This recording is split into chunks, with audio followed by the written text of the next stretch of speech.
Podemos começar. Deixa eu só aceitar aqui. Pronto. Bom, pessoal, obrigado mais uma vez pela presença. A gente, então, né, o que fizemos até agora, basicamente, foi tentar discutir um pouco a questão da presença, né, de motivos míticos, de estruturas de narrativas míticas, porque elas são universais, o que leva a gente a encontrar esse fenômeno, quais são as possíveis causas dele e qual é a nossa, ou foi a minha interpretação em relação à questão do roubo do fogo, que tem essa característica de universalidade, de alta distribuição por todos os continentes, em todos os lugares onde o Homo sapiens colonizou, né? Depois nós tentamos fazer uma reconstituição, né, do arcabouço fundamental dessa história, como ela deve ter sido contada nos primórdios originalmente. E, bom, falta o elemento, quer dizer, falta o passo fundamental, que é a interpretação, né? Conversar, tentar entender por que uma história aparentemente simples ela se tornou tão importante a ponto de ser transmitida de geração em geração há mais de 100 mil anos, né? Há 160 mil anos, pelo menos, ela vem sendo contada, né, de geração em geração, e por isso mesmo ela está presente ainda hoje. Ainda hoje é uma história viva, contada, narrada, por exemplo, no Alto Xingu, em várias áreas da Amazônia, na América do Norte, na África, Austrália, etc., né? Principalmente aonde permanecem culturas ágrafas, né? Culturas de tradição oral. Muito bem. Uma primeira questão que eu acho que se impõe para a gente, como qualquer análise de gêneros narrativos, gêneros literários, além da classificação, entender certos aspectos que estruturam, que caracterizam esses gêneros. E a gente pode pensar que a narrativa mítica ela se divide naturalmente, do ponto de vista temático, em dois grandes grupos, né? Dois grandes grupos. O primeiro deles seriam aquelas histórias, né? E voltando àquela definição inicial de mito, né? O mito é sempre uma narrativa que se passa numa ordem cósmica diferente da atual, diferente da do narrador, né? Então, trata principalmente das origens, né? Ou trata do fim do mundo, também num outro ordenamento cósmico, quando o mundo terminará, né? Segundo muitas cosmogonias e cosmologias que a gente conhece. Inclusive a bíblica, né? Principalmente, no caso, a cristã, não a hebraica exatamente, que eu me lembre, mas é da cristã, que é o Apocalipse, né? De São João Batista. Né? Muito bem. Então, nós temos algumas narrativas míticas, por exemplo, criação do mundo, criação da humanidade, origem do Sol, origem da Lua. O narrador que conta uma história sobre a origem da Lua, a origem do Sol, a origem do universo, a origem da humanidade, ele não experimentou historicamente esse evento. Esse evento ele é, portanto, um exemplo de uma narrativa mítica não experienciável. É impossível que o narrador tenha experimentado, porque a gente conhece, pela história da ciência, que não existia humanidade nesse momento, né? A nossa, pelo menos. Mas, no caso até da formação do Sol, da Lua, etc., a formação do planeta, o surgimento das espécies animais, então você tem um corpo enorme, e até da própria humanidade, né? Porque o surgimento da humanidade não pode ter sido experimentado, ter sido testemunhado pela humanidade que não existia. Se ela passou a existir em um determinado momento, ela não testemunhou o seu próprio nascimento, né? O processo de formação. Então, nós temos temas da narrativa mítica que não podem ter sido testemunhados pelos narradores mitológicos, pelos narradores míticos. Agora, por exemplo, a origem do machado, a origem do arco e flecha, a origem de uma festa, né? né? A origem do, sei lá, do Bumba Meu Boi, a origem de qualquer elemento da cultura humana, ela é experienciável, porque ela foi testemunhada, mais do que isso. Ela com certeza foi testemunhada. Houve um momento em que inventaram o arco e flecha, inventaram o cachimbo, inventaram o machado, e descobriram as sementes das plantas que passaram a ser cultivadas. Então, os elementos da cultura, plantas cultivadas, armas, rituais, danças, as leis, né, elas são experienciáveis. É diferente. E elas fazem parte das narrativas míticas, porque no pensamento mítico, você viver num mundo, por exemplo, sem um arco e flecha, representa estar numa outra etapa do ordenamento cosmológico. O arco e flecha representa uma aquisição fundamental da cultura, né? Isso, todas essas culturas que contam mitos, elas narram, né, esses momentos, mesmo aquelas que já eram culturas literárias, culturas letradas, como, por exemplo, na Suméria, né? Você tem lá uma história de uma deusa que rouba todos esses elementos culturais, né? Inclusive o alfabeto, uma série de coisas. Então, a gente tem que pensar o roubo do fogo, né? Como que o roubo do fogo, como o fogo especificamente, ele se enquadraria nisso? Ele é experienciável ou não, né? Há mitos que são nitidamente não experienciáveis. A origem do cosmos, a origem do universo, né? Como temos na Bíblia, né? O espírito dos deuses, né? Ou o espírito de Deus pairava sobre as águas, né? É uma narrativa nitidamente ficcional, sem nenhum elemento histórico de testemunho. Agora, a origem de um objeto cultural, ela pode ser... A origem das línguas, por exemplo, não é experienciável. Mas e o fogo? O fogo, a gente sabe que ele passou a ser manipulado, explorado pelo gênero Homo antes do Homo sapiens. Então, eu queria, quem tiver com um livro aí, eu vou ler isso, mas não é tão maçante, porque é uma tabelinha rápida, um resumo que eu fiz de tópicos da evolução da humanidade que interessam para essa discussão nossa, né? Interessam para a questão do fogo.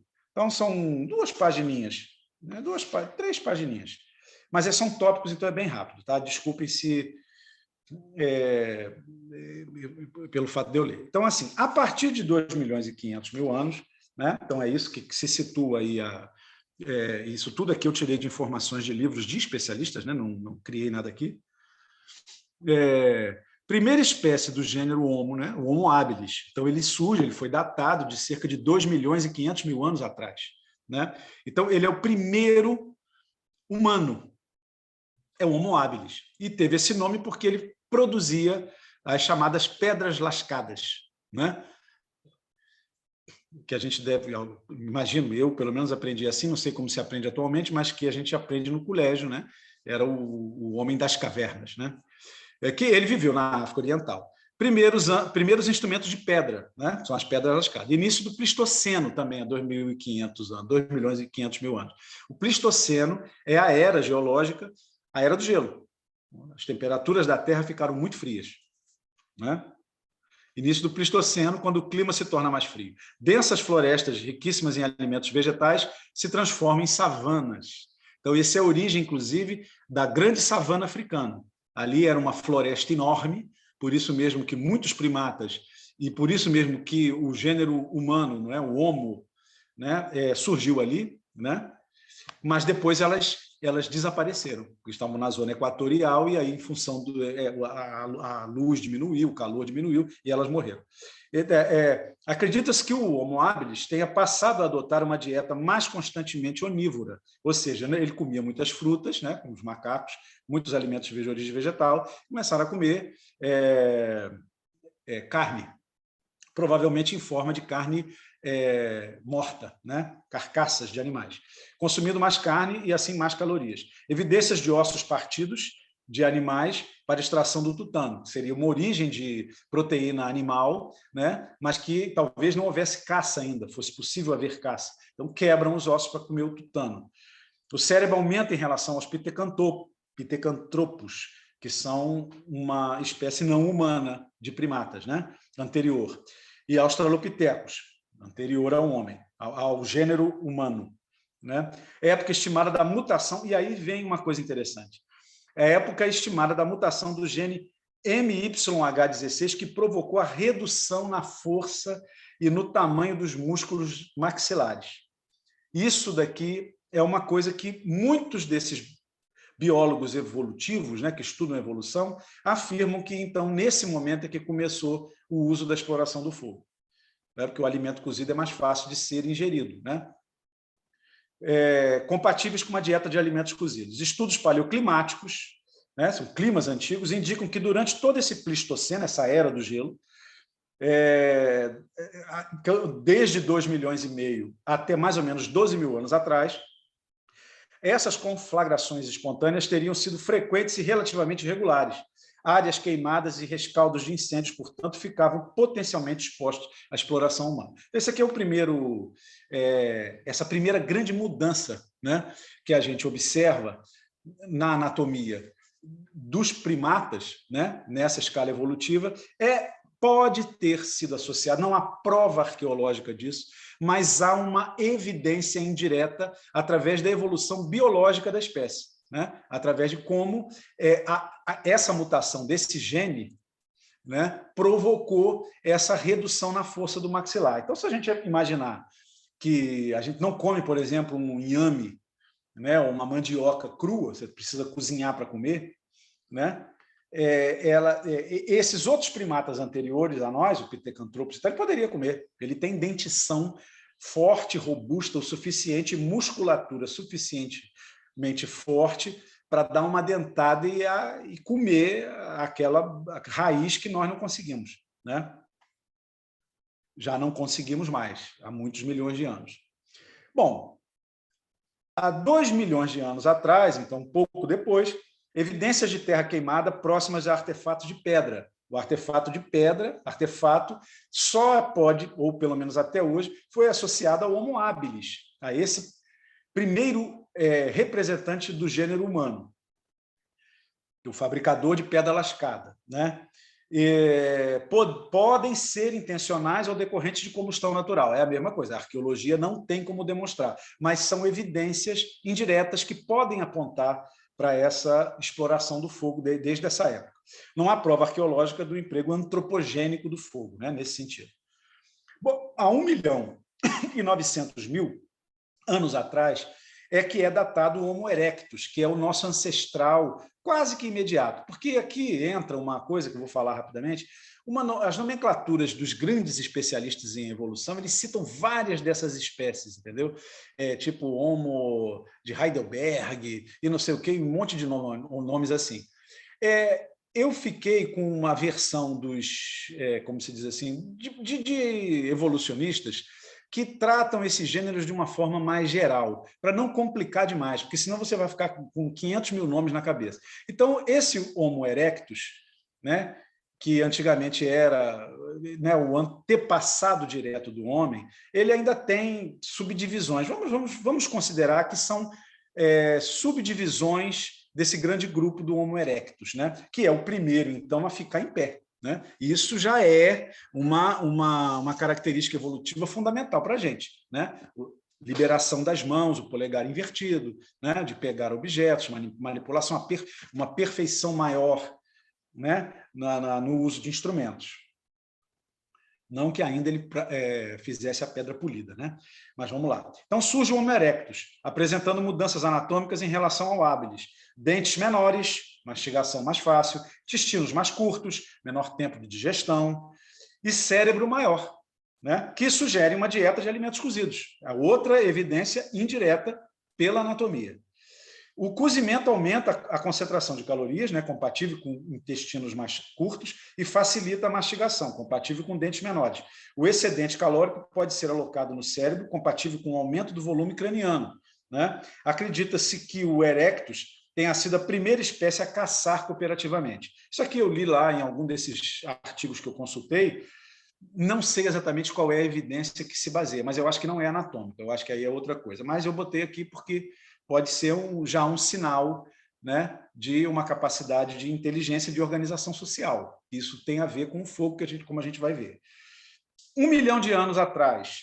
Evidência de fogueiras está escrito antropogências no livro, mas está errado aqui, está erro de revisão. Antropogênicas.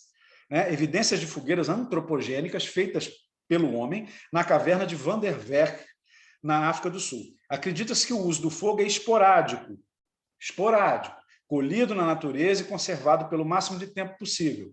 Provável mutação, aqui é muito importante, do gene FOXP2, que é associado à capacidade da fala, no ancestral comum aos sapiens e ao Neandertal. E aqui já começa esse Homo erectus, né, com essas subdivisões regionais, né, com as espécies se afastando regionalmente e ficando muito isoladas umas das outras, criando desenvolvimentos paralelos. E a gente vai ter uma humanidade muito parecida com a gente, que é a do homem de Neandertal, né? Que foi extinto por nós, acredita-se. 770 mil a 500 mil anos atrás, primeira cisão da linhagem ancestral comum do Homo erectus, que dá origem à humanidade anatomicamente moderna, de um lado, e a neandertais e denisovanos de outro. Então, esses denisovanos entraram... Eu, quando era na época minha escolar, eu aprendi só o Homo erectus e o neandertal. Esses denisovanos foram descobertos há pouco tempo. Eles são um outro tipo de homo, também, um outro humano, que também foi extinto por nós, que viveu na Ásia Oriental, lá no sudoeste da Ásia, naquela região ali, né? O Neandertal ele ficou no Oriente Médio, na Europa, não tinha Neandertal na África, não tinha Neandertal e denisovano na África. Na África era só Homo sapiens, né? Então, essas outras espécies humanas se desenvolveram fora da África. O Homo sapiens é africano, né? 600 mil anos. Surge o Homo de Heidelberg. Esse daí é umas subclassificações do Homo erectus, né? Esse Heidelberg, que é um achado na Alemanha, que recebeu esse nome especificamente, eu só destaquei porque ele é um antepassado, digamos assim, mais diretamente ligado a nós. Ele é o tipo de Homo erectus de que nós descendemos, né? Que muitos consideram um ancestral direto dos sapiens, neandertais e denisovanos também, né? O ossioide, que é esse osso da garganta, né? Que é ligado à capacidade de articulação dos sons. Esse osso daqui, assim, né? É o ossioide, um osso bem frágil até, e ele se movimenta, e a gente só consegue falar por causa dessa fragilidade dele, a relativa mobilidade que ele tem. Então, a gente consegue emitir esses sons articulados na garganta. Esse osso, então, nessa espécie, nessa variante do Homo erectus, ele é muito parecido com o nosso e com o dos neandertais e denisovanos. Então, nós temos aí, veja bem já, uma possibilidade de um início de linguagem articulada já há 600 mil anos atrás, né?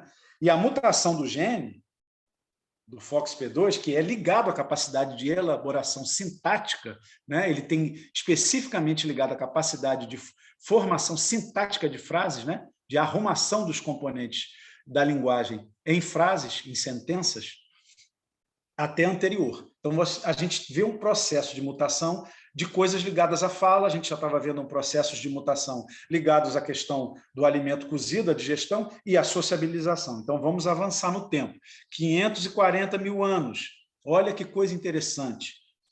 Conchas gravadas com inscrições geométricas. 540 mil anos. Isso foi um achado bem recente. Né? Abstratas, são os mais antigos exemplos de objetos de arte encontrados até agora, que demonstram a presença de senso estético entre os erectus. Então, isso é uma coisa muito revolucionária, porque na época que eu estudei lá no passado, isso era impossível, ninguém falava em arte antes de 40 mil anos. E agora já está se falando em arte em 540 mil anos. Então, arte já é inteligência, né? Já é outra esfera em que nós começamos a entrar, 540 mil anos. 470 mil anos atrás, separação entre as linhagens de neandertais e denisovanos. Eles já estavam separados do Homo sapiens. Aumenta a presença... não sei, eu vou ver aqui, já a gente vê isso.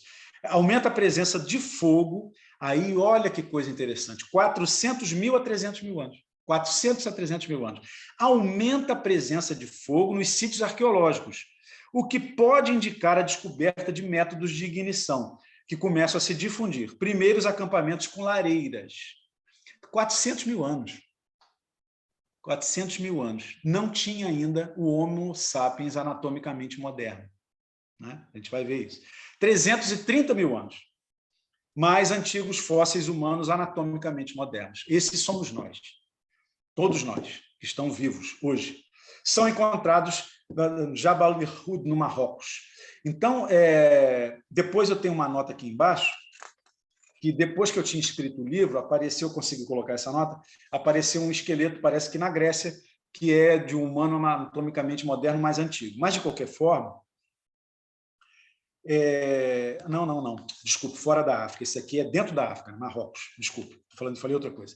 Então, dentro da África, você tem o primeiro exemplar no Marrocos do Homo, da nossa espécie, exatamente como nós somos, com as características físicas nossas, de toda essa humanidade, mesmo com as diferenças que a gente sabe que existem, né, entre nós, mas que tem, pelas classificações dos biólogos, aí, dos especialistas, ele é considerado anatomicamente moderno. 330 mil anos. Logo, portanto, poucos milênios depois desse uso sistemático do fogo. E o uso sistemático do fogo significa métodos de ignição, de produção de fogueira, né? E não mais coletar na natureza. Bom, mais antiga evidência, 320 mil anos atrás, de ritos funerários. Olha que interessante. Aí nós estamos no campo do pensamento abstrato, né? E do pensamento completamente metafísico, né? Mas a antiga evidência dos ritos funerários achados em Atapuerca, na Espanha, né? Associados ao homem de Heidelberg, que é o nosso antepassado, né? Nasce na África nosso ancestral autossômico, de quem descende toda a humanidade viva. Esse ancestral autossômico é o seguinte: a gente tem, geneticamente, ver se eu consigo me fazer entender bem rápido. A gente tem o nosso genoma, né? E o nosso genoma tem a mesma origem. E a origem do nosso genoma, do conjunto do nosso genoma, vem de 320 mil anos atrás. Não existe nenhuma possibilidade da humanidade viva descender de alguém mais antigo. Nós descendemos de uma pessoa, não se sabe se homem ou mulher, porque é autossomo, quer dizer, você não sabe identificar a linhagem, se é masculina ou feminina, que viveu há 320 mil. Ele não é o mais antigo antepassado nosso, ele é um dos mais, né? Há 320 mil anos atrás. Então, já estamos então na plena humanidade moderna, anatomicamente moderna. 320 mil anos, portanto, faz parte da nossa história como espécie, né? E aqui, nesse momento, a gente já tem o começo da difusão dos métodos de produção de fogo. Isso é muito importante. Fala, né, com todos os indícios, e pensamento simbólico, metafísico, porque já existem ritos funerários. Olha que coisa interessante. 200 mil anos atrás, data mais recente estimada para o nascimento do Adão cromossômico, que aí sim, nós temos no nosso genoma, no caso do cromossomo Y, as mulheres não têm esse cromossomo, né? Elas são XX, o homem é YX. Mas no caso do cromossomo Y, a gente consegue traçar uma linhagem masculina, cada indivíduo que tem o cromossomo Y, e no caso, por exemplo, das mulheres, um irmão ou pai, né? Traça até um ancestral mais antigo possível daquela linhagem. Então, por isso é que os exames de DNA podem dizer, por exemplo, que determinada pessoa é originária de um determinado local geográfico, porque se descobre quando uma linhagem surge em um determinado lugar. Então, os estudos que as pessoas fazem, muitas companhias vendem isso publicamente, porque é uma coisa comercial, muita gente tem interesse em saber, né? Então, muita gente, por exemplo, quer saber se tem um antepassado judeu, então ele vai identificar se tiver, porque ele verifica pela linhagem do cromossomo Y, né?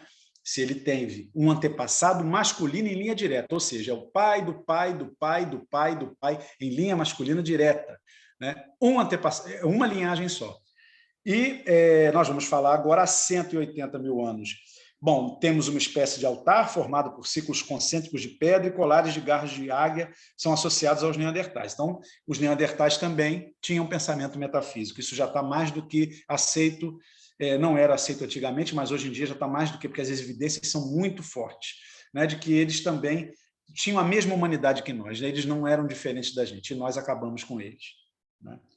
Nasce na África a Eva mitocondrial, de quem descende, então, toda a humanidade vive em linha direta materna. E foi essa Eva mitocondrial que eu tomei como ponto base, né, da data mínima da formação da história do mito do roubo do fogo, porque ela é ancestral, nossa ancestral mais nova.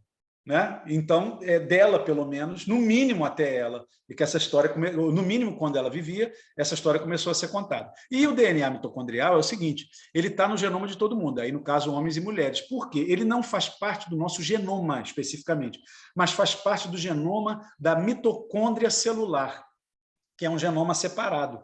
Mas ele forma uma linhagem pelas mulheres. É um negócio tão interessante a natureza, porque ela te dá uma linhagem de mulher, que é da mãe, da mãe, da mãe, da mãe, da mãe, como do pai, do pai, do pai, do pai, do pai. Então, a gente tem sempre uma linhagem materna dada pelo DNA mitocondrial, que derivamos dessa nossa Eva mitocondrial, e do cromossomo Y, que é do Adão cromossômico, o Adão Y. Né? E ela também permite a descoberta de, por exemplo, populações de que as pessoas descendem. Eu, por exemplo, fiz esses exames e descobri que a minha linhagem materna é indígena, é de um grupo indígena da costa do Brasil, provavelmente um tupi, né? Que eram os habitantes da costa. E aí os outros brasileiros que fizeram esse mesmo teste, que têm o mesmo genoma mitocondrial que eu tenho, eles são todos originários da mesma região. Todo mundo é nordestino. E dali daquela região entre Alagoas e Paraíba.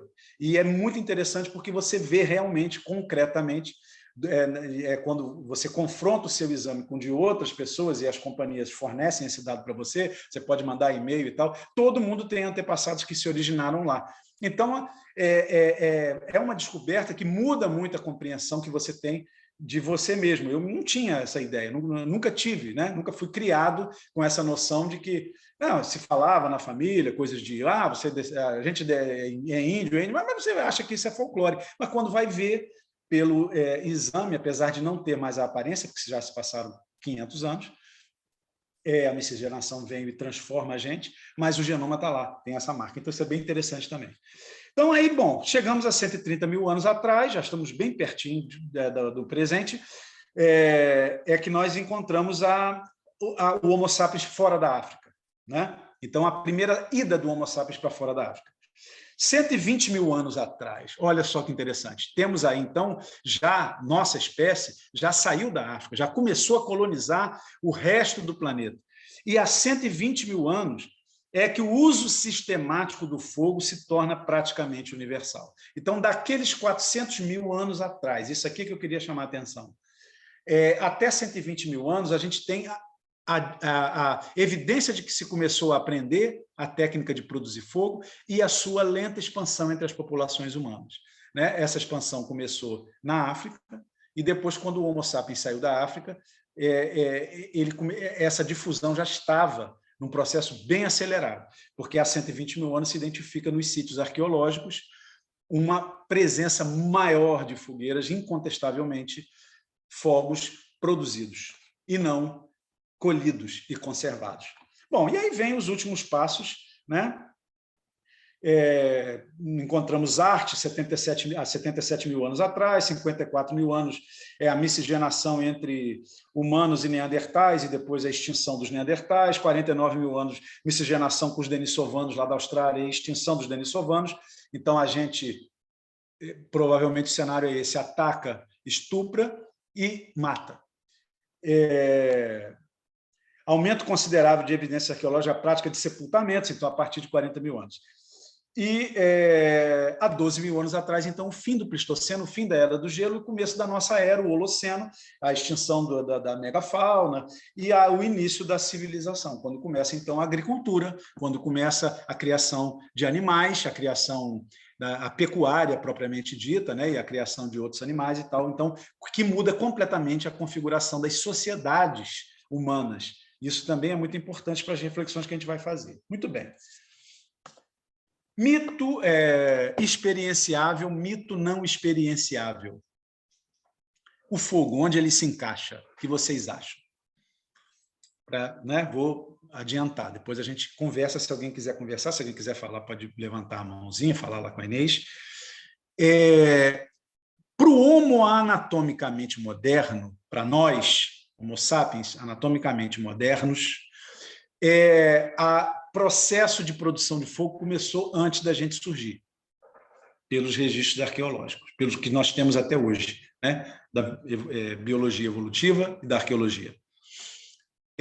Então, ele não foi experienciado por nós. Mas há na narrativa do mito do roubo do fogo, a gente sabe que o que predomina, e de uma forma absolutamente majoritária, é o fogo conservado. Quando a gente surge, já existe conhecimento, pelo menos em algumas dessas populações, do fogo produzido.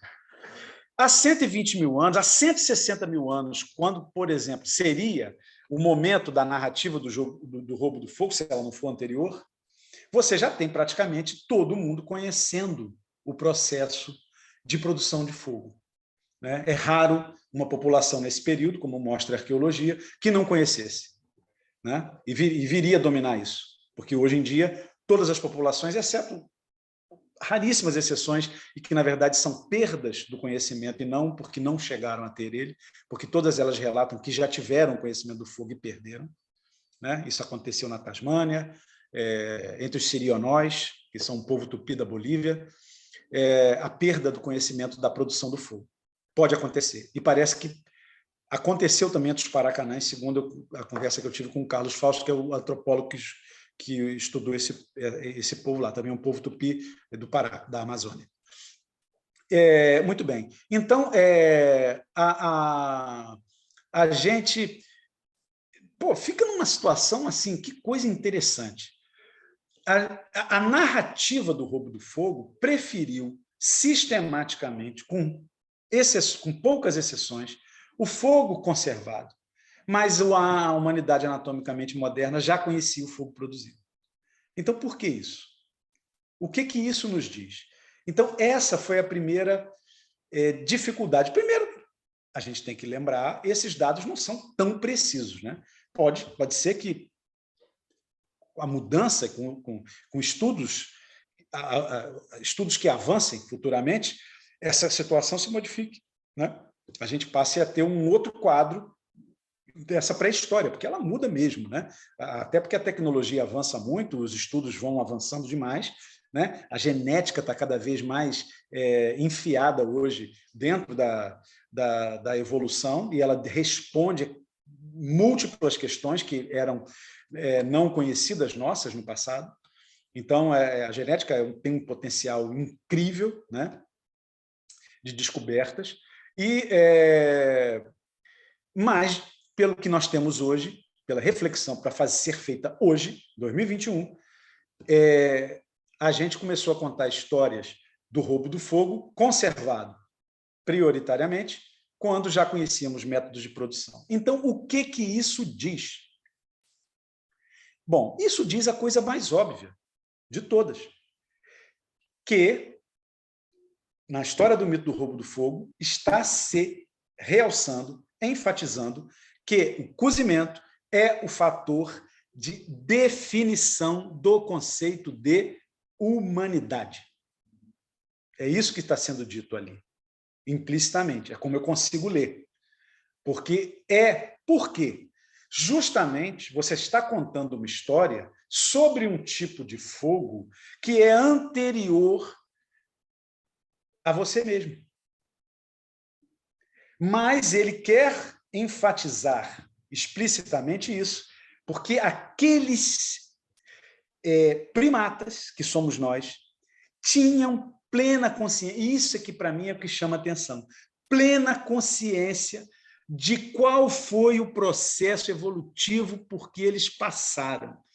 Isso é uma demonstração de conhecimento, inteligência, capacidade de observação da natureza, né? É incrível. E aí eu quero fazer um paralelo com um filme que talvez muitos de vocês tenham assistido, chamado A Guerra do Fogo, que é baseado num romance de um cara chamado Rosny, um belga, esqueci agora o primeiro nome dele, eu sei que é Rosny, não sei o quê, H-O-S-N-Y.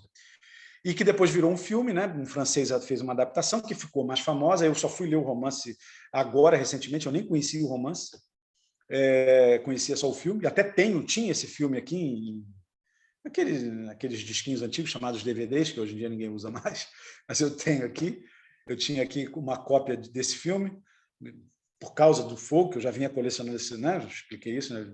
Venho colecionando isso há muitas e muitas décadas, né? Então, nesse filme a gente observa a concepção dominante sobre o homem pré-histórico, o homem das cavernas.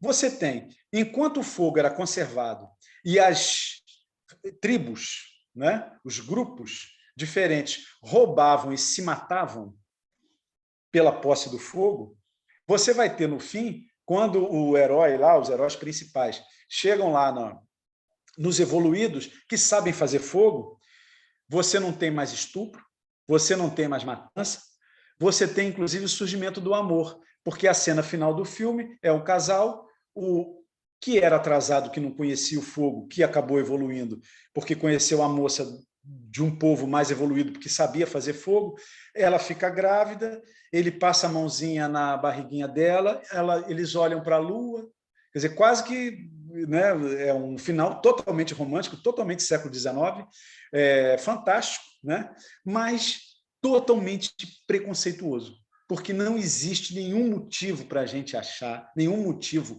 concreto, objetivo, para a gente considerar que nós éramos, que nós melhoramos. É isso que é verdade. Nós não melhoramos. E a evolução tecnológica também não pode ser associada à evolução moral, porque esse é um dos fundamentos do racismo do século XIX, por exemplo, que fez tantos estragos e ainda faz nas sociedades mundiais, né? Não é só no Brasil. O Brasil tem o seu racismo específico, mas esse racismo existe no mundo inteiro. A gente vê nas partidas de futebol, lá no campeonato inglês, lá quando os jogadores afrodescendentes lá perderam o pênalti, o que aconteceu, né, nas pichações dos muros e tal, porque se eram negros, etc., aquela coisa toda. Então, a gente vive, né, numa sociedade que associa mesmo a evolução da tecnologia e do conhecimento com a evolução moral, né? Com a evolução moral. Isso eu acho gravíssimo, né? E esse filme, A Guerra do Fogo, com todas as belezas e méritos que tem, ele reproduz esse tipo de estereótipo na minha forma de ver, na minha leitura, porque é isso que ele está dizendo ali. Né? Quando você tem, então, a tecnologia de produção do fogo, você melhora, você evolui moralmente, deixa de matar, de estuprar, casa e forma um par romântico monogâmico, coisa que é rara na sociedade humana, que normalmente foi poligâmica, né? Que é o padrão dos primatas. O grande padrão dos primatas é a poligamia, né? Até como se chama mesmo? Esqueci, a promiscuidade, né? Nos grandes macacos. Mas, no caso da humanidade, o padrão das sociedades arcaicas é a poligamia, né? Então, esse processo evolutivo, a interpretação do processo evolutivo, nossa, hoje, é de que o mais atrasado, o primitivo, ele é mais violento e menos moral, ele é menos ético. Enquanto que aquela narrativa do roubo do fogo não está dizendo isso. Ela está mostrando uma humanidade extremamente inteligente, capaz, inclusive, de compreender o seu próprio processo de evolução, porque fala de um fogo que ela já tinha superado, mas ela continua falando a história porque ela está falando uma história sobre um tempo cosmogônico, de formação da ordem cósmica, portanto, anterior a que ele vive. Isso faz todo sentido e mostra que, então, aquela humanidade, ao contar a história do fogo, está definindo o cozimento como elemento fundamental da sua constituição e do seu lugar no mundo. E isso daí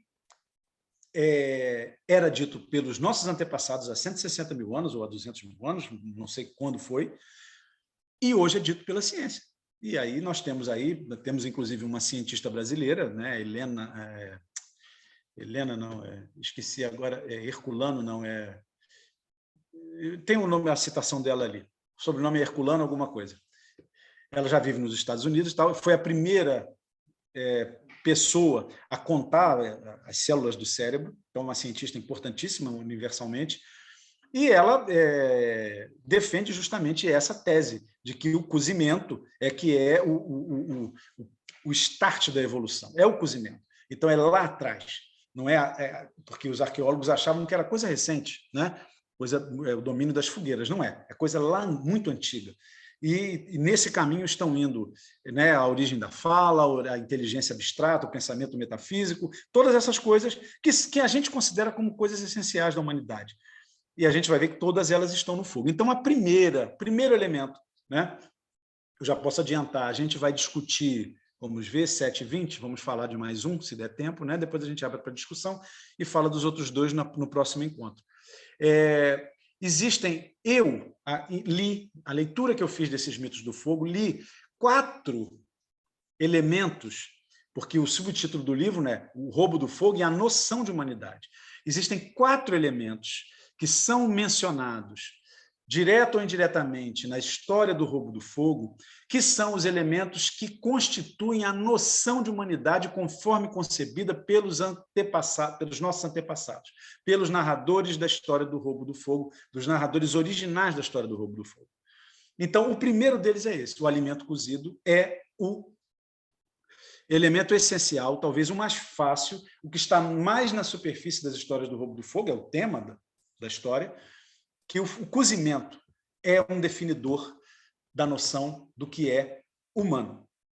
Bom, vamos para o segundo.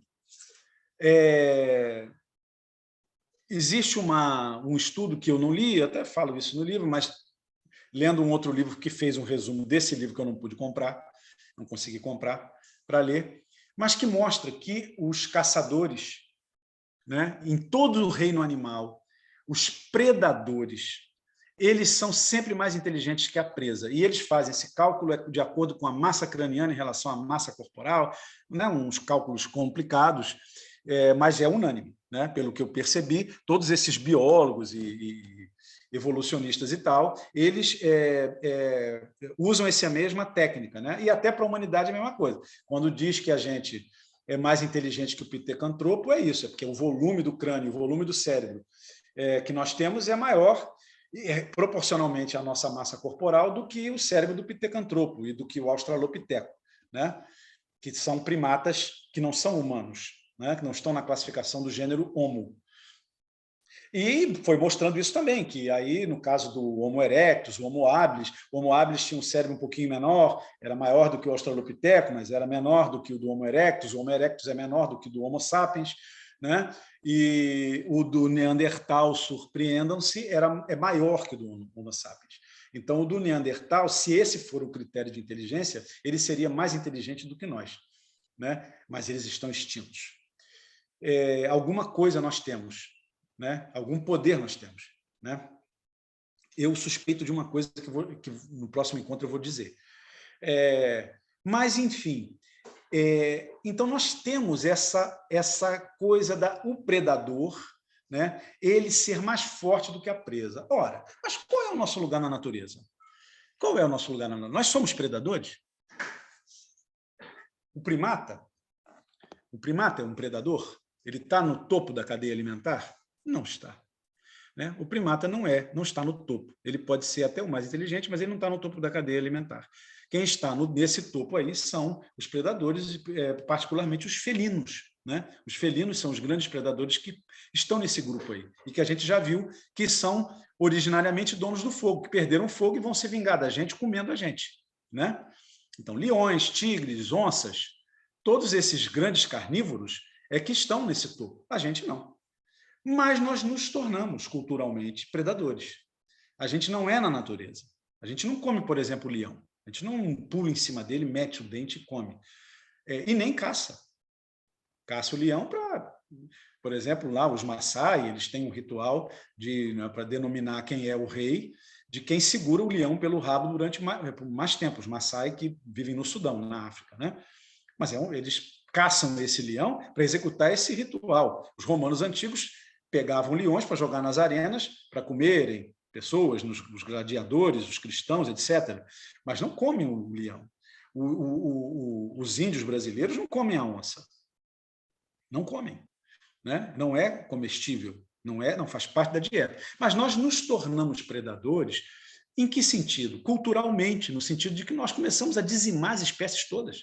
Nós conseguimos a proeza não só de matar os nossos primos humanos mais próximos, os primatas mais parecidos conosco, mas nós também estamos destruindo a natureza toda. Quantas espécies já não foram extintas por conta da caça e por conta da nossa atividade? Cultural, inclusive, né? De caçar para tirar pele, por exemplo, né? Pele das onças, que vale no mercado negro uma fortuna. Então, nós nos tornamos. E aí é o seguinte, poxa, se biologicamente o ser predador é associado a uma maior inteligência, na história do roubo do fogo isso está dito também. Por quê? Em que momento? Quando o método de obtenção do fogo é a trapaça, e não a violência. Nós nos tornamos predadores, não foi pela violência, a capacidade do nosso corpo de atacar um animal e ser mais forte que os outros animais. Nós não somos, estamos longe de sermos os animais mais fortes. Rinoceronte, elefante, hipopótamo, os felinos, grandes carnívoros, todos esses bichos são mais fortes que a gente. Mas nós nos tornamos poderosos pela inteligência. E os métodos baseados na inteligência, que são aqueles preferidos pelos narradores do mito original do Roubo do Fogo, é que mostram esse lado. Então, para a gente poder encerrar o bloco de hoje, vamos passar para as discussões, né? Esse é o elemento, segundo elemento, que define a noção de humano. O humano é aquele que tem a capacidade de lograr o outro, mais inteligente que o outro. Então, além do cozimento, é a inteligência aquilo que define a humanidade. E isso daí nós dizemos até hoje, nós achamos até hoje.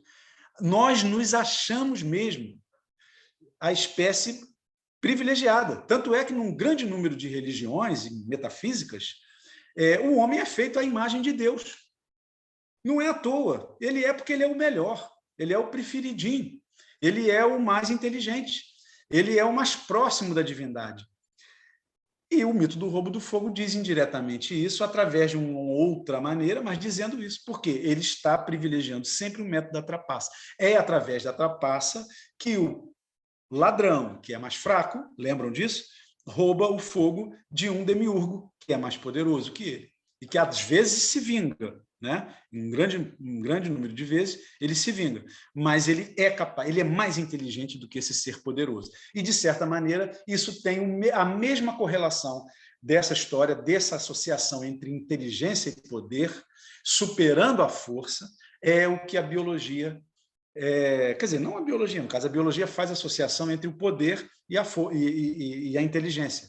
Mas, no nosso caso, que não somos biologicamente mais fortes, a nossa inteligência foi capaz de nos levar a essa posição, ainda que contrariando o próprio aspecto biológico da espécie. Então, nós somos, na escala biológica, inferiores ao leão, por exemplo, mas, do ponto de vista da inteligência, nós somos superiores ao leão. E é isso que a história do Roubo do Fogo diz. Isso é um outro elemento, então, que configura a noção de humanidade para esse narrador mítico pré-histórico.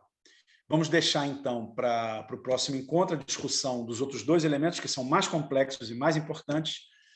E pode ser assim, Inês? E vamos abrir aqui para a gente ter o nosso bate-papo final do dia de hoje. Obrigado pela atenção aí, todos.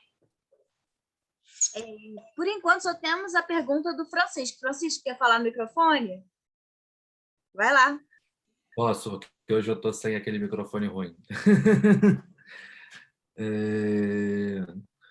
Não, minha pergunta é se tem algum tipo de evidência ou discussão se esses hominídeos anteriores aos sapiens tinham algum tipo de troca comercial, no sentido, não no sentido de dinheiro, né, mas no sentido mesmo de artefatos ou qualquer outra coisa?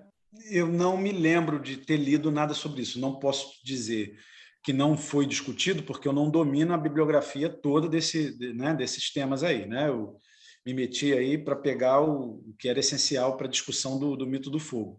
Mas eu não me lembro de ter lido nada sobre trocas comerciais. O que eu vi num livro até de um cara muito contestado, um linguista chamado Daniel Everett, eu não pronuncio a portuguesa mesmo, não sei como se fala exatamente o nome dele, mas eu li num livro dele que ele é eu conheço ele pela parte da linguista. Como linguista, ele foi um desastre, porque ele falou que os Pirahã, que são um povo indígena do Brasil, eles teriam uma língua primitiva, mais primitiva que as outras. E aí ele cometeu erros gravíssimos lá. Hoje isso é uma das coisas mais assentadas e pela comunidade de todos os linguistas internacionais, não tem ninguém que pense diferente. Todas as línguas têm o mesmo potencial, né? Isso é a melhor coisa que a linguística fez, nos casos, é provar que as línguas são tão complexas e todas elas são capazes de expressar qualquer tipo de pensamento, qualquer tipo, por mais complexo que seja. Qualquer língua é capaz de fazer isso. E ele cometeu esse erro lá no princípio com os Pirahãs. E, bom, aí ele, como linguista, ficou muito, né, ficou famoso, mas ao mesmo tempo também completamente alijado lá da comunidade internacional, porque e depois outros linguistas foram lá e provaram que ele estava totalmente equivocado. Ele disse também que era um povo que não tinha mitologia, outro absurdo, né? Seria o único povo da Terra que não contava história. Então, outro absurdo. Mas ele fez um trabalho, então ele mudou um pouco o foco sobre a origem da linguagem. E aí, nessa questão da origem da linguagem, ele colecionou evidências, por exemplo, de arte, como essa que eu cito aqui, né, nesse pequeno esqueminha, né, o negócio das conchas com marcações geométricas. Ele fala, por exemplo, de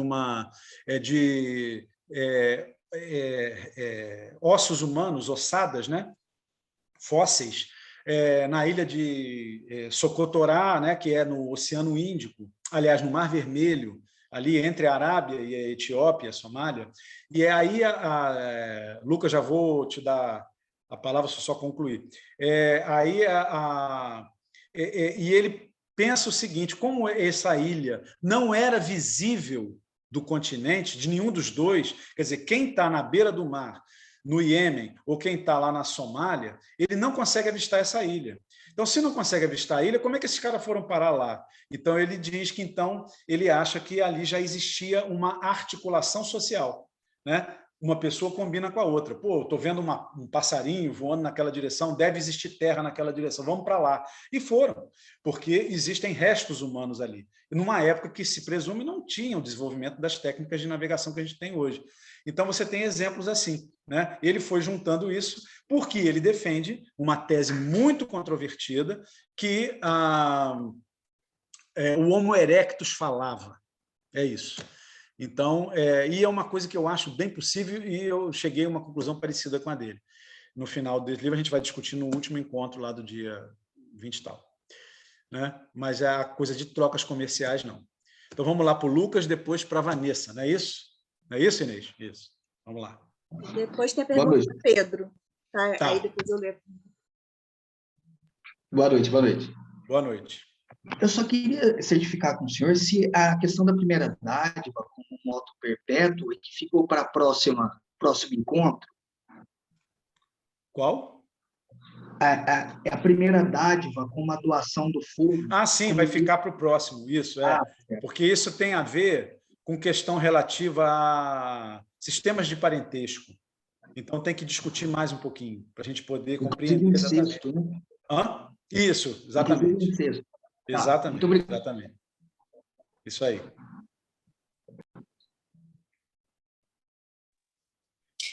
Boa noite. Oi, tudo bom? Tudo bem? Eu vou na esteira da primeira pergunta. Sim.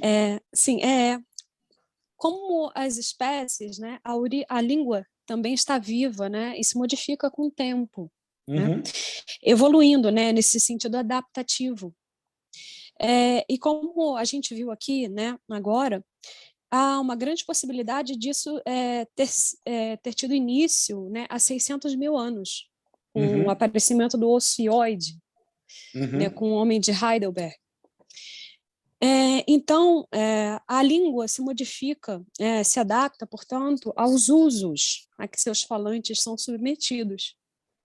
Então, é sobre isso que eu queria falar um pouco, que o senhor falasse um pouco, né, sobre as propriedades da linguagem desde então, do mito, como esse mito vem se formando como pensamento abstrato também, né, a necessidade de um pensamento abstrato a partir de então, e essa complexidade da língua, que, né? Entendi. Obrigada. Não, eu que te agradeço, Vanessa.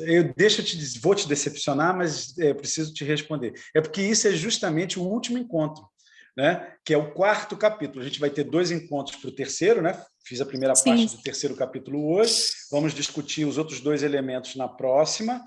E no último encontro, que seria esse encontro mais geral, eu vou falar justamente disso aí, dessa questão da linguagem.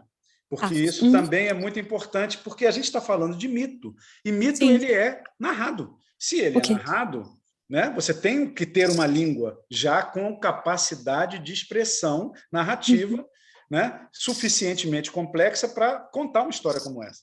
Então, essa discussão que você levantou, eu acho que você já anteviu, né, o que eu vou dizer, e o que está escrito no 4º capítulo, acho que você já percebeu, é a discussão do último encontro nosso. Então, se você puder esperar, a gente discute. Claro, muito obrigada.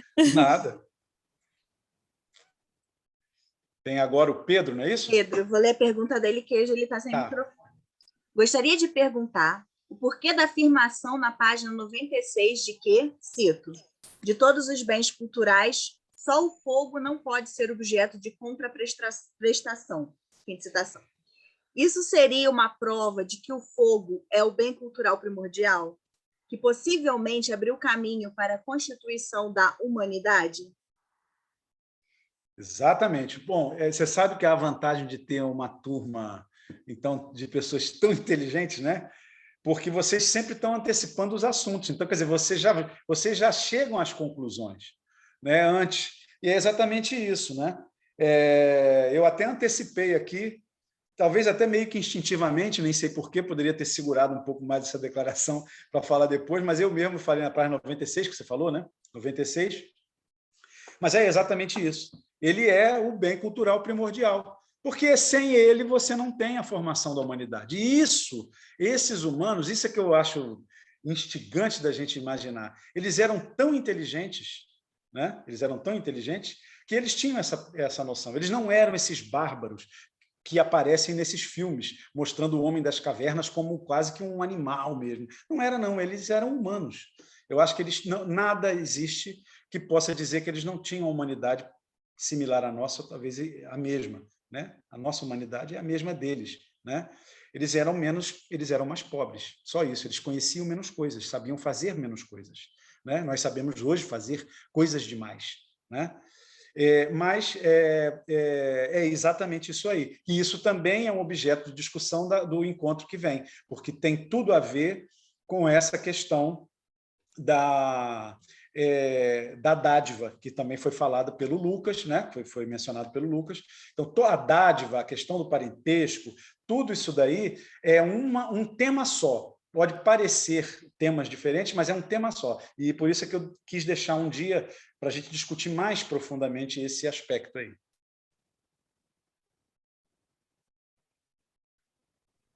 Respondido, Pedro? Quer fazer algum comentário? Pode escrever. E se mais alguém quiser falar, estamos com o microfone aberto.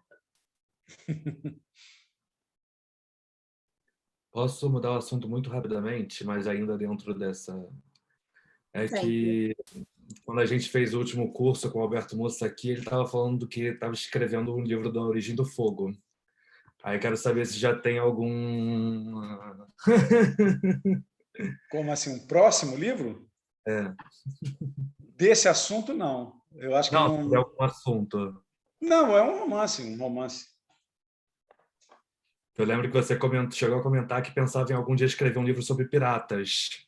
Sim, mas é ficção, não histórico, não nessa linha. Não, mas eu estou escrevendo um romance ainda fora já daquela série de policiais do Rio de Janeiro antigo, né, dos históricos, mas um romance aí esse que se passa mais ou menos na minha época de adolescente, anos 70, né, ditadura militar, que é um ambiente de escola de samba, que é uma outra coisa muito forte na minha experiência pessoal de vida, né? Então tem a ver com umbanda, samba, capoeira, ambiente de morro, jogo do bicho, que é o elemento fundamental do livro, e o Esquadrão da Morte. Então esse livro é esse ambiente aí. Então, estou ansioso já. Vai demorar um pouquinho. Olha só, o Pedro tem outra pergunta. Uma curiosidade: quais seriam os outros mitos mais antigos contados pela humanidade?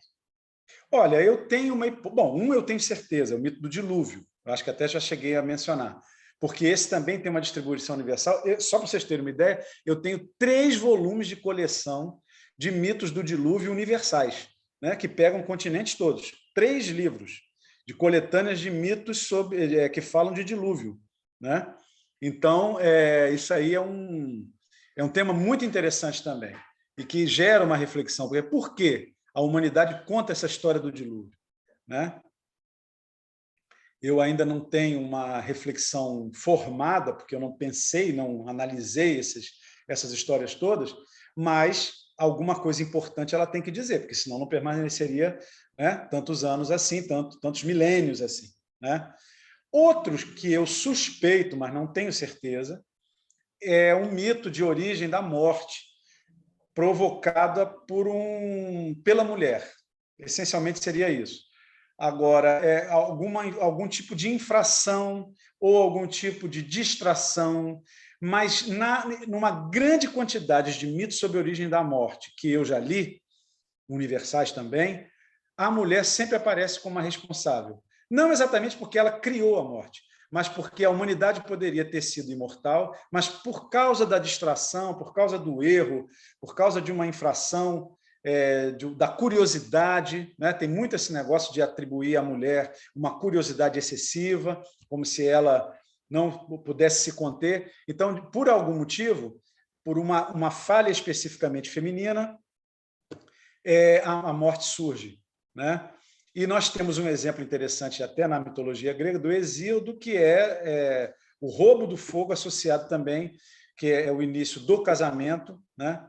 E a tragédia humana também provocada com a chegada da Pandora, mas no caso como punição de Zeus, né? Zeus puniu o homem com Pandora, né? Com a entrega da Pandora.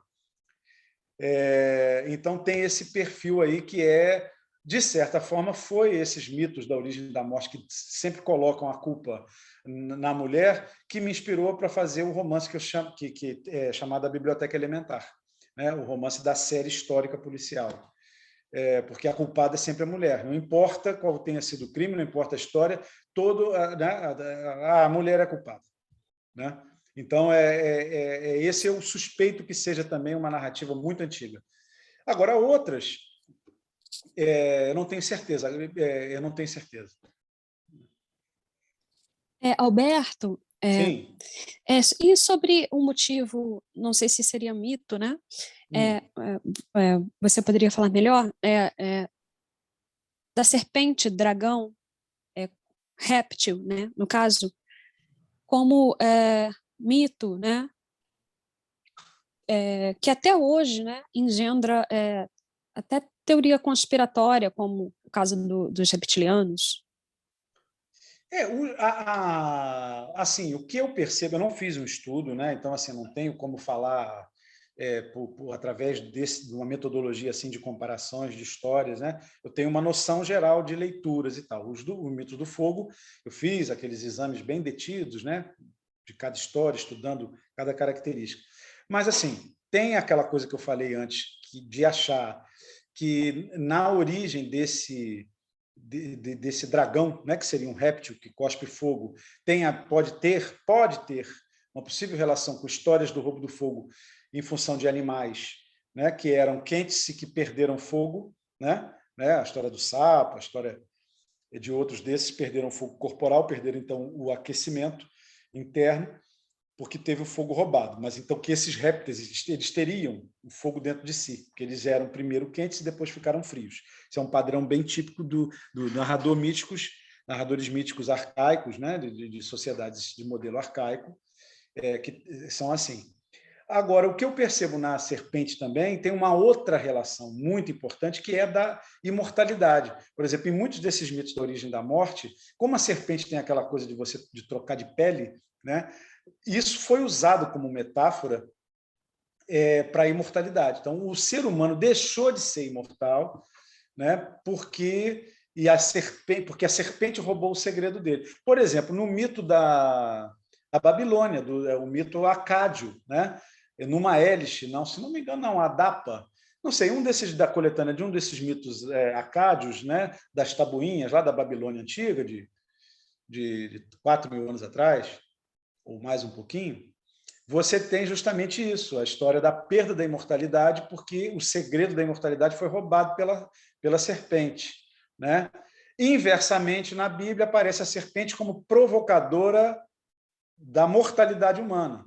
Então, é um contraste também entre mortal e imortal. E outras imagens assim da serpente. Aí tem outras, muitas coisas de serpentes, répteis, né?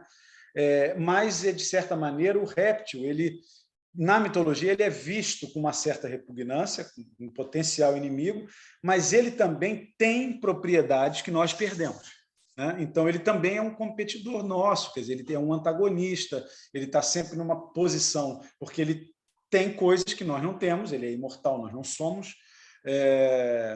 e outras características, né, que nos coloca em confronto. Quer dizer, dificilmente a gente aparece associados a répteis, mas há culturas, eu acho, que colocam a serpente, por exemplo, no local de destaque, não como demonizada, né, ou colocada numa posição negativa. Mas eu não saberia, me desculpe mais uma vez, assim, discorrer sobre essa personagem do réptil na mitologia, porque eu não fiz essa comparação sistematicamente, não. Tem só um comentário da Carmen. Carmen, quer falar pelo microfone? Não, porque quando estava falando da questão da mulher, ela perguntou se não seria o surgimento do patriarcado. Pode ser. Então, na verdade, eu acho até que é o seguinte, você sabe o que eu acho mesmo? Vou falar com sinceridade. E isso eu acho que, na verdade, nós estamos evoluindo, né? Eu acho que isso que acontece hoje é um processo evolutivo, né? Porque talvez entre os primatas mais antigos, né? E você vê, por exemplo, em uma série de outros animais, eu parto do princípio, assim, eu gosto da biologia porque ela desromantiza muita coisa, né? No sentido, nós somos bichos, nós não somos nada, eu não acredito nisso, né? Nenhuma criação excepcional da natureza. Somos o resultado de um processo de evolução, de adaptação, né? Então, pode ser que esses primatas, realmente, o comando, a chefia do bando lá do gorila é do macho. Então, quer dizer, na verdade, a humanidade nasceu oprimindo a mulher. Ela nasceu assim, ela se constituiu assim. E o que aconteceu ao longo desses milênios todos foi um processo evolutivo em que as mulheres lentamente começaram a assumir esses papéis. A gente tem uma coisa muito interessante que parece, segundo uns achados arqueológicos aí né, relativos ao Neandertal, em que, enquanto no Homo sapiens só os homens caçavam, os neandertais não. A sociedade do Neandertal, tanto homem quanto mulher, e olha que eles tinham cérebro maior do que o nosso, eles eram mais inteligentes que a gente, tanto os homens como as mulheres faziam as mesmas coisas, participavam das mesmas caçadas. Então, eles encontram, por exemplo, em Neandertais, restos em que os animais atacaram bandos humanos de Neandertal e as feridas em ossadas femininas têm a mesma gravidade que nos masculinos, ou seja, elas participavam plenamente daquela caçada. Enquanto que nas sociedades do Homo sapiens você vê que são mais homens do que mulheres que têm esse tipo de reação. Então pode ser que a gente tenha se constituído, a nossa espécie já se constituiu como uma sociedade patriarcal em função desse macho alfa, né, dos grandes primatas, como é o gorila, como é o chimpanzé, que tem essa figura, né, do macho que comanda, né, e que depois quando ele fica velho e deixa de ter poder, ele é espancado e exilado do convívio do convívio grupal, né, tenha se constituído assim. E, ao longo dos anos, a partir do momento em que a gente foi evoluindo, né, biologicamente, as mulheres foram cada vez mais assumindo funções masculinas. E se a gente pensar, hoje nós temos, inclusive, um discurso, uma questão política, todo um movimento nisso daí. Mas essa tomada de funções do homem, ela não é tão recente assim, né? Você vê em sociedades arcaicas e até em sociedades arqueologicamente recuperadas, posições da mulher que são melhores do que aquelas mais antigas, porque elas já dominam outras coisas, né? Então, esse foi um processo de adaptação e evolução. Então, eu acho que nós estamos ainda em evolução, né? E um caminho da nossa evolução é acabar realmente, eu vejo assim, né? Não sei, não sei predizer o futuro, mas a gente percebe que o que é a humanidade caminha numa direção em que a especialização entre os sexos vai desaparecer completamente, né? Então, nós não teremos mais no futuro, provavelmente daqui a alguns milênios, homens mais fortes que mulheres, por exemplo, maiores, né, com ombros mais largos. Provavelmente as mulheres vão se equivaler, os homens vão diminuir e as mulheres vão crescer, né? Então, na hora que o pau comer, vão ser os dois, como era entre os neandertais, provavelmente assim, que tinham, parece, uma sociedade mais igualitária. Isso aí são coisas, né, que eu li aí nesses artigos, que eu sei dizer sobre isso. Só um comentário que a Vanessa concorda, que também acredita que estamos evoluindo, e a Carmen retoma, esse macho alfa seria o que o Freud traz como totem e tabu. Isso eu já não sei, porque eu não sou aquele leitor de Freud, como eu falei. A Simone está com uma mãozinha levantada. Aí agora a gente passa a voz para a Simone. Vai lá, Simone. Eu fiquei pensando aqui essa questão da trapaça, né? A trapaça levou a categoria de uma força pela inteligência em detrimento da força física, né? E até que ponto essa trapaça, a gente está falando de uma evolução, né? Da evolução, o roubo do fogo, a evolução é a noção da humanidade. Aí ele usa essa trapaça através do roubo, o roubo do fogo. Eu fiz aqui um paralelo aqui com o roubo da galinha, e aí ele rouba a galinha dos ovos de ouro. E aí ele cai na degradação, né, dessa trapaça que levou ele, né, na inteligência inicial a um diferencial, se não é essa degradação que a gente agora está destruindo tudo e que está levando o fechamento nesse momento, né, não fechamento, mas no meio do ciclo, a uma total degradação, e por isso essa involução moral. Olha, eu acho até que você está tocando num ponto que pode ser, mas no que eu não acredito é que na pré-história, aqueles 160 mil anos atrás, porque essa destruição da natureza é uma coisa recente, né? Então não era a realidade daqueles homens lá, daquela humanidade lá de trás, né? Então eu acredito que ali a mensagem era realmente uma mensagem ideológica, né, que valorizava a inteligência e não a força. A gente vê esses seres humanos primitivos, né, porque eles tinham tecnologias mais elementares do que a nossa, como mais brutais, como violentos, mas eles não valorizavam a violência. O que eles valorizavam era a inteligência. Eu vejo essa história contando isso daí. A associação do roubo, e aí é importante a gente lembrar, nós estamos usando uma palavra da civilização, nós estamos usando uma palavra, um conceito que é do Holoceno, que é da era quente, é depois da era do gelo, que é a do ladrão. Porque antigamente você não tem isso, você não tem essa noção de propriedade tão acirrada como nós temos hoje.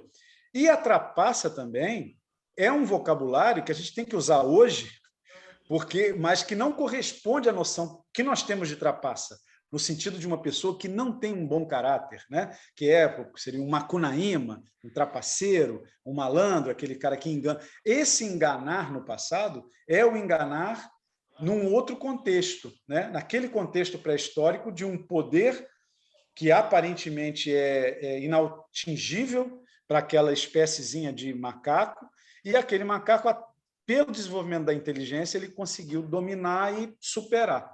Então, eu acho que é essa mensagem que é passada, entendeu? Mas o que você está falando é correto, só que eu acho que isso já é num contexto mais contemporâneo. Esse paralelo tem que ser feito num contexto histórico e de evolução mais recente, não tão antigo quanto a do Roubo do Fogo. Perfeito, obrigada. Obrigado a você.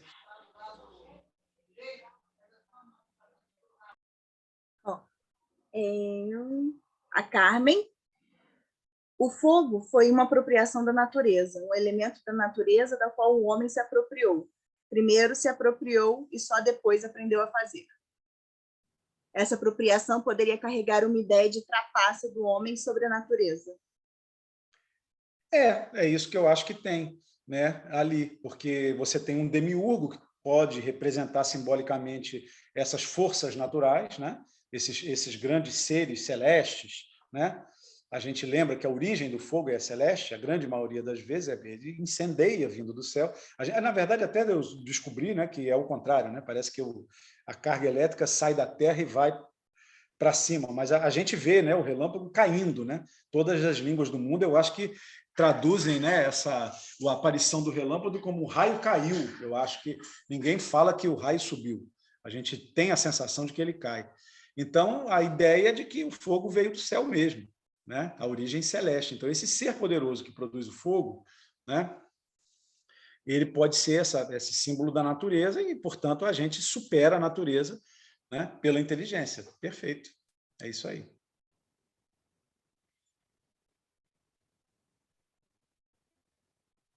Mais algum comentário, gente?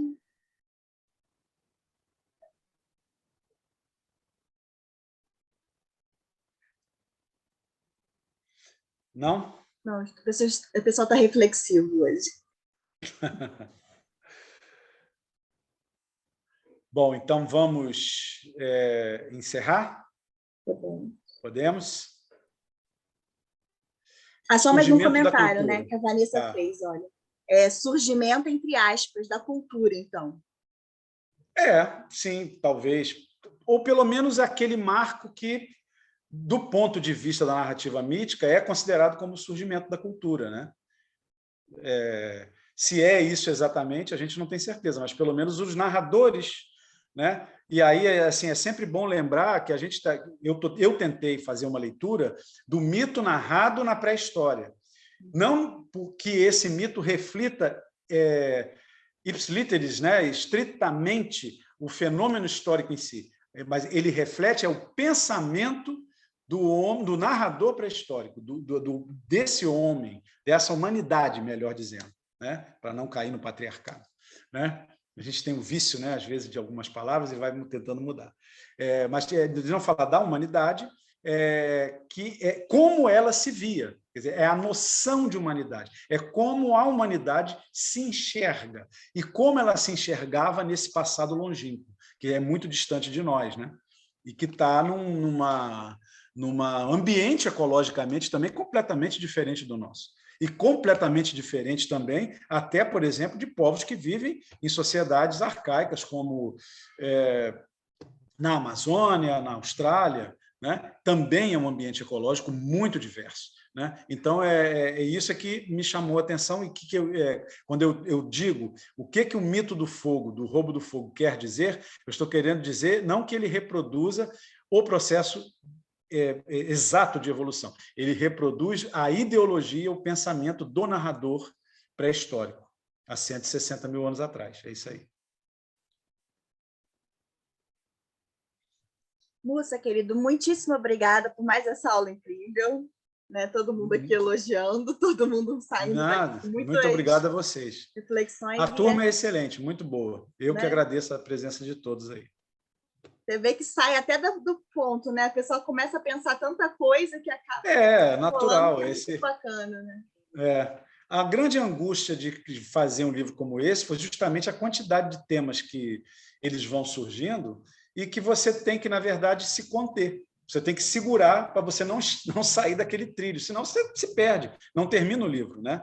Sim. Isso é o grande problema desse tipo de ensaio, eu acho. É o controle da própria temática. Vocês mesmos já pegaram aí. Às vezes eu estou antecipando lá numa página 90 e tal, um negócio que eu deveria desenvolver lá na frente, mas é natural, você vai se perdendo, vai acabando falando demais, porque as coisas estão na cabeça, e eu acho que esse assunto, hoje em dia, eu acho que cada vez mais a reflexão literária, né, humanística, ela deve estar ao lado também desse tipo de discurso que é mais científico, porque assim o potencial, eu percebi isso nesse trabalho, e que às vezes você consegue fazer a leitura de um texto muito antigo, você não tem mais acesso àquelas pessoas, né, para entrevistá-las, por exemplo, né, mas que elas podem te dar pistas, né?